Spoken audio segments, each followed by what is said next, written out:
With that, I would like to introduce Commissioner Julie Menin. Thank you so much, Claire, and it's a pleasure to be here. Before I go into my prepared remarks, I just want to say a couple words about what Claire said with the statistics that are released today. At the Department of Consumer Affairs, we obviously work very hard to issue tips to consumers.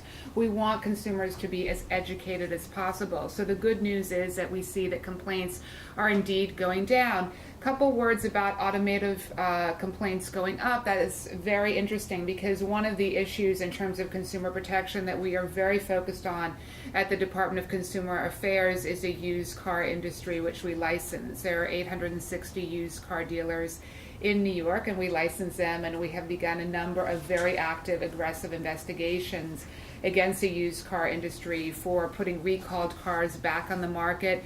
We have also we issued 200 subpoenas to the used car dealers there, and we've also issued subpoenas to Santander Bank for predatory auto financing. So we are urging consumers throughout New York City who feel they have been the victim of whether it's predatory financing or any fraud regarding the purchase of a used or new car to please contact us at DCA.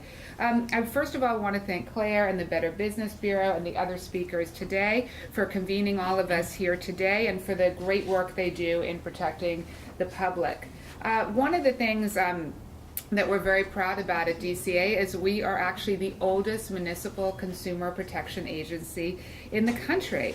In his landmark speech of March 15, 1962, President John F. Kennedy laid out the foundation of what would become the modern Consumer Bill of Rights. National Consumer Protection Week, which we are obviously here to all celebrate, commemorates this and encourages all of us to take full advantage of our consumer rights in the marketplace. Our agency, the Department of Consumer Affairs, licenses more than 80,000 businesses in New York across 58 different industries. We enforce consumer protection laws, we mediate disputes between consumers and businesses, we educate businesses and the public, and we also work to bring financial security to low-income New Yorkers. You could say that we are in the business of protecting consumers 365 days a year.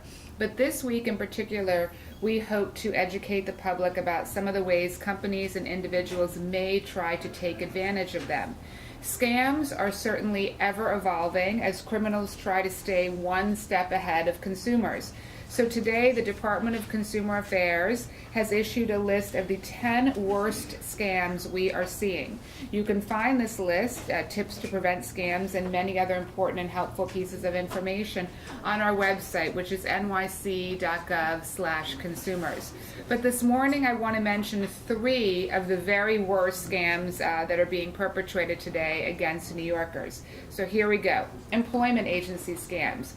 We are seeing scams where employment agencies are preying upon unemployed New Yorkers, having them come in and taking their hard-earned money, guaranteeing them a job, sending them out on bogus job interviews, and when the person tries to get their money back, they're not able to. We're also seeing employment agencies indicating that someone has to take, for example, security guard training. All of these things are illegal. Employment agencies can't guarantee that they can provide a job. They certainly can't mandate some kind of training as a precondition to a job. And that is why we've issued 115 subpoenas against employment agencies in New York. So please, to avoid being cheated when looking for a job, please use a DCA licensed employment agency. The second scam, ATM skimmers. These are devices that identity thieves install on ATMs to get your personal information. To avoid getting caught by this scam, check to see if there's anything strange or unknown that you're seeing on the ATM, a small camera or other unusual object being placed there. If you see something suspicious, please report it directly to the bank or directly to us at the Department of Consumer Affairs. And lastly, the third scam I'll mention are phone scams. There are a wide variety of phone scams that are being perpetrated right now. People will pretend to be debt collectors. They'll pretend to be IRS agents, or Good Samaritans helping an injured family member is another that we see a lot of. And then they ask for money or personal information. Do not provide it. Never wire money or provide any personal information to a stranger on the telephone. Always ask for a request in writing with an address and callback number, and then call them back to confirm that.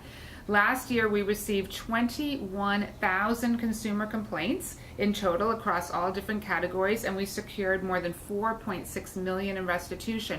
So I mention this because it's not just these scams we're seeing, it's basically issues across the board. Please don't hesitate to contact us at DCA if you've been the victim of a scam or simply of shoddy treatment at the hands of any business. And lastly, I'll say in closing, in the words of President Kennedy, all of us are consumers, and proposals in the interest of consumers are in the interest of all of us. Thank you so much. Thank you, Commissioner Menon. And just an emphasis on something that the Commissioner said, whether you're dealing with any of the top complaint categories, or I'm sure as the comments we'll hear in a minute, as consumers, you're empowered. You can search out a lot of information. You can ask a lot of questions.